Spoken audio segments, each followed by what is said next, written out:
Welcome to Stephen King Saturday. All right. It's the end of the whole mess. The end of the whole mess. Shouldn't this be the last one? Yeah, it should. It should have been the last one. It should. That would have been, With a name that would have like been that, funny, yeah. right? Here's the end of the whole mess. Especially if this show is like a disaster. Yeah, And it's like the here end you of the go. whole mess. Here's the real end of the Like, whole mess. oh my goodness. So this one's got Rob Livingston and Henry Thomas in it. Mm-hmm. I feel like Henry Thomas is in like 1 out of 4 things we watch. I do too. He like always looks the same to me too. Elliot. I feel like he never ages. I like him though. I really like him as an actor actually. So It's funny. He's either Kid, yeah. E.T. Elliot Kid, or he's like this guy in this show in this age Yeah. forever. Always. Yeah, he really does. He does look He's the got a same for like the very- last 25 years Yeah. now. Which I mean I guess is good. I don't know. Sure. But yeah. Yeah, unless, you look old as shit when you're young.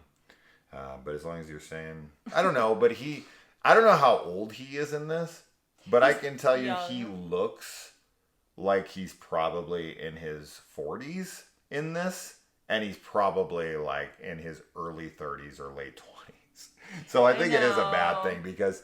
He's looked the same for the last 20 years, and it's not like he looks like Paul Rudd, who looked young forever, or Keanu Reeves, or whoever. Like, no, he's kind of looked like a 40-year-old man for the last like 20 some odd years. Yeah. So Yeah, I guess that's true. I don't know. There's a scene in this where there's like a kid who like slips or something happens.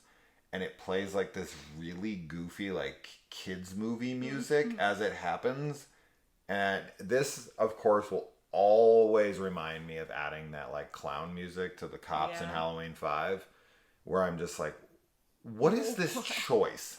I know. Who was in editing and sound and was like, you know what we should edit in? And everybody involved was like, yes, approved. Yeah, they were like, that's good. That's a good choice. Genuinely super weird. awful. Yeah. Especially for like the tone of this whole episode. Dude, the tone. You want to talk about something, it's like, and don't get me wrong, like, all Stephen King stuff doesn't have to be horror, obviously. Shawshank Redemption, freaking Dolores Claiborne, and Hearts in Atlantis. Like, he's done plenty of things that aren't like horror, traditional horror. And straight up just not like thrillers or horrors at all, like Shawshank, as I said. I guess the show is called Nightmares and Dreamscapes. Yeah. What's a dreamscape exactly? Just dream. Just like a dreamscape, like not a nightmare. It's the opposite. Okay. Because you can have dreams that are like not nightmares, but are just weird and surreal, like, and you can have good dreams, of course, that are like wonderful fantasies. Okay. So this is like... This is a night. This is a nightmare. This is the end of the whole mess. Yeah, this is a nightmare that a brilliant person would have. Yeah. Like, what if I did this? Right. Right. What if I screw up? What if my experiments kill the world? I mean, yeah, this is the scientist playing God. And doing so without consulting literally anybody else, which is crazy. I guess he consulted that dude in that freaking cowboy hat. And he got backing from a bunch of millionaires.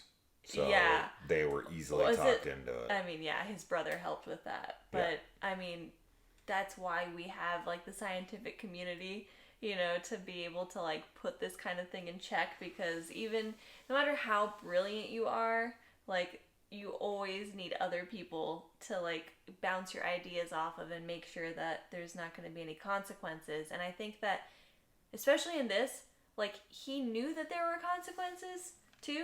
Like, potential fallback from, like, Alzheimer's and memory loss or whatever. And he still did it, which is kind of crazy for somebody who's supposed to be this, like, genius, like, super empathetic person. But it just shows that, like, he cared too much about what the potential results could be, that he was willing to overlook the also potential, like, negative effects.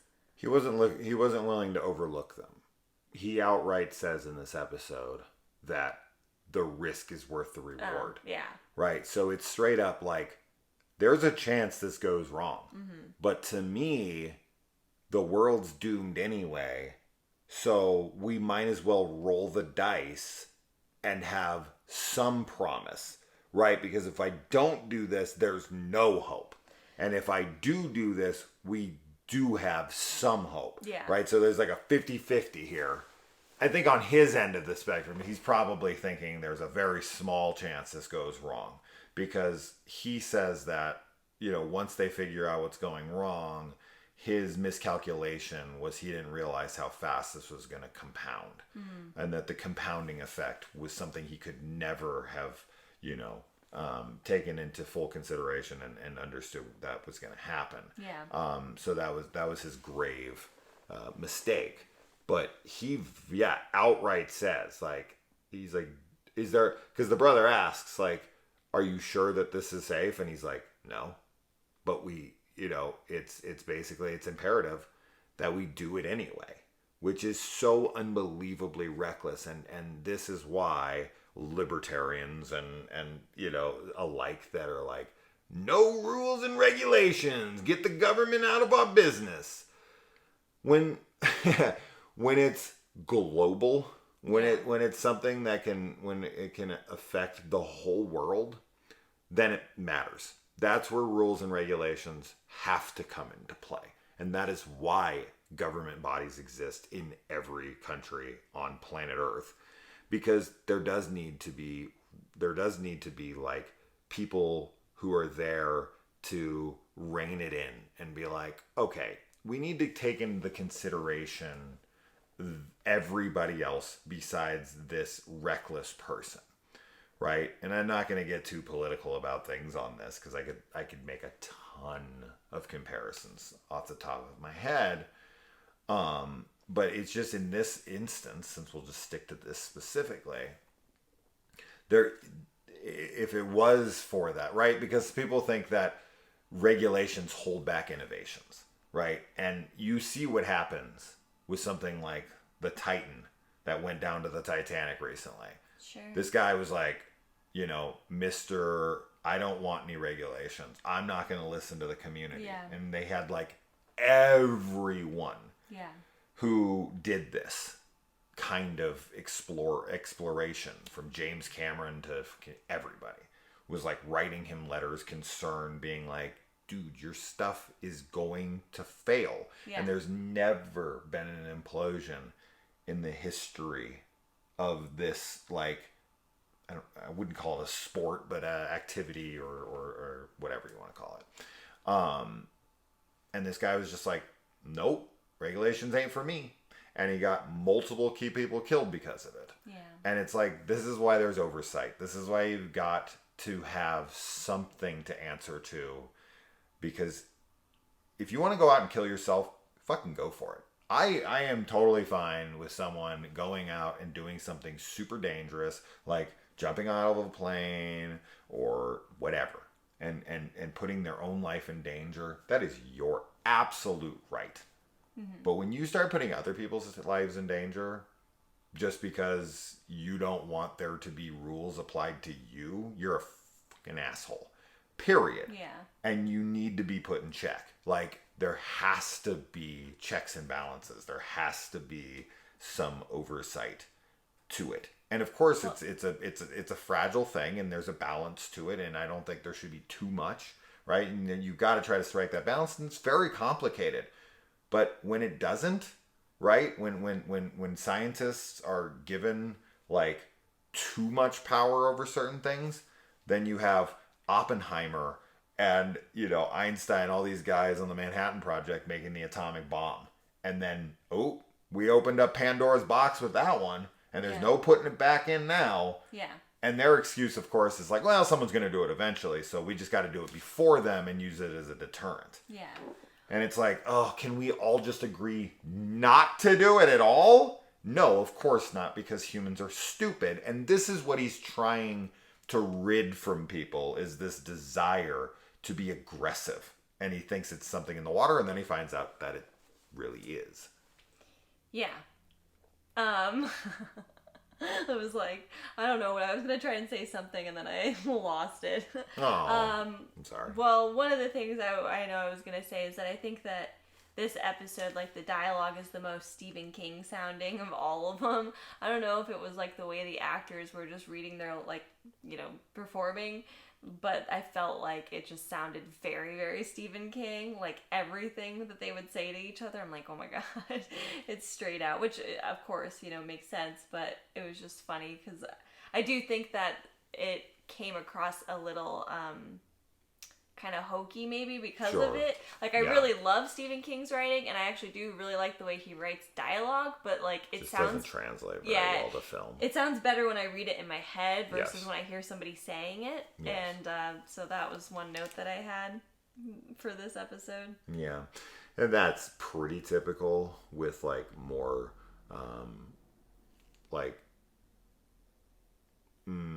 perfect like line for line adaptations of King. It does always feel, or like when King does the screenplays or the teleplays or whatever, you can always tell because it's like it's just it doesn't work, and that's why adaptations have to take liberties because dialogue in books doesn't translate to screen a lot.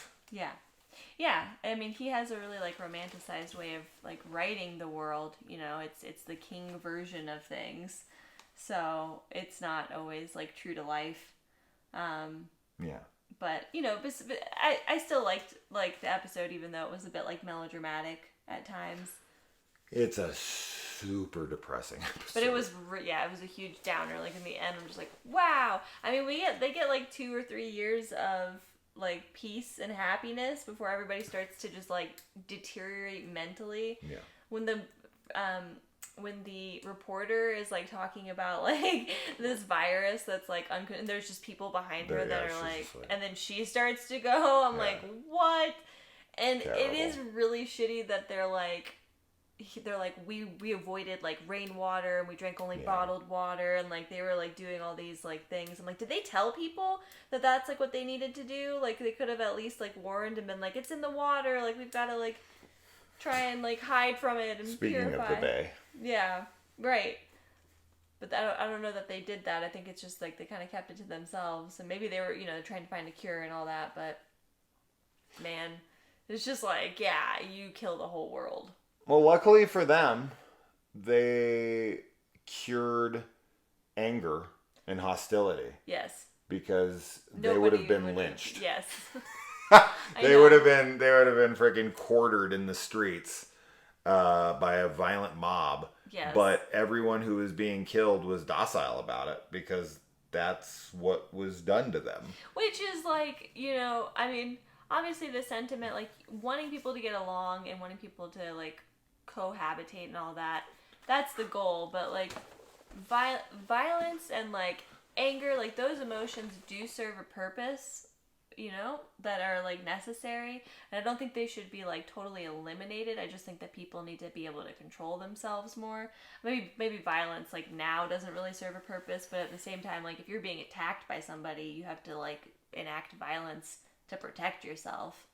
Yeah. But there's like a scene in this that was really funny when they go to the town. I was just gonna talk about this. There's a guy like he like rear ends like another dude, and it's like this big trucker guy who's like drinking, and this other like tatted guy that gets out, and they're just like shaking their heads, and like you think they're gonna fight, and then like they look at the bumper that's like on the ground, and he's just like. The cuts to them drinking like a beer, and he's like, here's to you. Yeah. It was so funny, and it wasn't meant to be funny. It was supposed to be like, whoa, like we totally thought they were gonna fight. Yeah. But it was like, what about the bumper though? Like they're just gonna drink a beer and like. They're not worried about it. They're calm. It was so weird.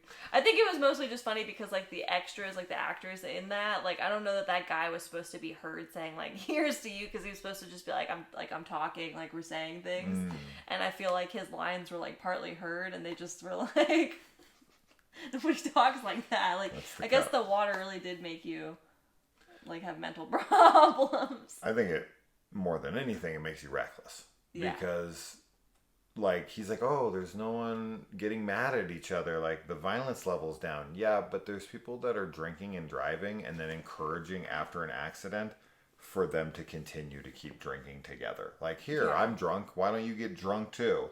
We're both just driving. I'm driving drunk. And of course, they made it like this stereotypical, like, drunk white redneck dude with a shotgun in his back window, and then the other guy is like some minority that they're trying to like make look like a gangster, and it's these guys are gonna butt heads, right? Like, so they really play up that these guys are like opposing sides, right? You got the redneck versus the Mexican guy, and they're just like, just that alone they're gonna go out, but now they got into a car wreck, it's death. Yeah. Right? So they're like really trying to sell that these guys would 100% go at each other. I just thought it was kind of funny that they like went that ridiculous with it. But yeah, just I thought it was funny that he was like trying to point out like, isn't this great? Yeah. And I'm like, this dude's like drunk driving around and then encourages another dude to get drunk with him on his car as they crashed into each other without like a care in the world. I'm like, I don't know, man. It's not very. That's not selling me on that these guys are going to create a utopian society. No. If everyone just acts like this idiot. No. Yeah. So the fact that they just sit by their car and drink, like, are you trying to get a DUI? You were just seen driving. You got out of your car, and then both of you just crack beers and wait for the cops. I also feel, I was gonna say, I feel like they're like in a road or something, and they kind of just like stop. They're in front of the airport. Yeah, I was gonna say they just stop like right there to drink. Like, imagine stopping in front of the airport. No. And just cracking beers after you crashed into each other. Be like, that's, I mean, that's not the only thing they're drinking. They're drinking the water in this town, which is screwing them up. But yeah, as he says, like the concentrate of this water, he's like, oh, if you drank that, it would be a real brain buster. And then when he injects it in himself, he dies quickly. Yeah, so he knows that a concentrated dose of this stuff will destroy your brain and kill you. Yes. Right? Like, they know the risks. It's like, but we don't know the actual concentration. But he doesn't have any hope for people. Yeah. So to him, as I said, it's just he turns on the TV, which of course the news is just like conveniently nothing but aggression and anger. Yes. In those specific clips. Yeah, all of which, them. don't get me wrong, the news is all awful. Of course, a lot of the time, yeah. But these are like ridiculously hyper specifically violent. And he just looks at that, and after everything, and 9/11 is what kind of really sparks this. Yeah. And he's just like, I don't care anymore. Like, if this kills everyone, good. Yeah. Right? Like, I think that is his thinking. Like, I'd rather us be docile or dead. Right. Those are the only two options to me. And making that choice for people and getting everyone killed, children and everything, like, the world has problems. We all know this. There's awful things that happen. There's dreadful things in the world. There's dreadful people. There's atrocities and disasters and awful, awful things. Yeah. But then there's my children. Then there's wonderful people in the world. Animals that don't do nothing. And there's non-humans that, you know. There's so many other things that live on the planet. Although I don't know, were the animals affected by this? I don't know. Maybe. I mean, you would think Can an animal get Alzheimer's? Actually, yes. I don't know why I'm saying I don't know. Yes, they were affected because he affected the wasps with it. Oh, sure. So, of course, the animals would have been affected as well. So, he killed, like, the entire planet, not just humans. Do animals get Alzheimer's? I mean, animals can have degenerative, like, mental, like, problems, neurological of course. Disease. I wonder if this killed them or made them just happy. I'm gonna say it killed them. I think that he killed everything. Because especially even if he was like thinking, okay, this dose is gonna be small enough for humans that it won't hurt them. Animals have, you know, wildly different physiologies and different sized bodies that would like, you know, you would need to like. Elephants are like, I'm fine. Yeah, elephants are like, I'm okay, and then the mice are like. They get one drop and they're just like, what was I doing? Where's my cheese? What's cheese? Oh, what's cheese? Blue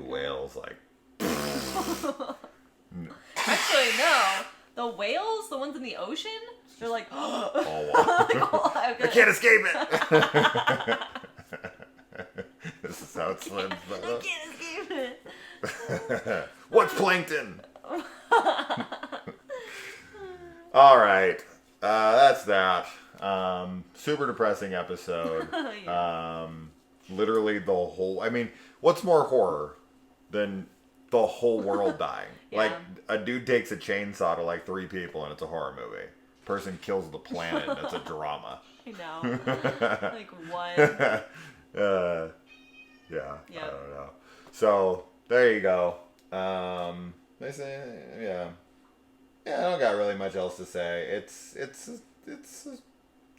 I like it. Yeah. But this is like, hey, we're talking about Resident Evil franchise, and I was talking about the dispersal of the T-virus.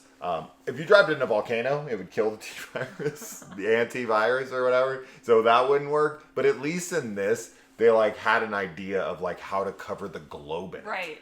Right, where it went, and it's literally what I said in the video, like it was gonna make rain clouds, and then the clouds would spray the freaking water everywhere, and that's what would spread it, and that's literally what happens in this episode. So that's pretty funny that that's exactly what I said, but it wasn't volcanoes; it was satellites. That was the only change for me.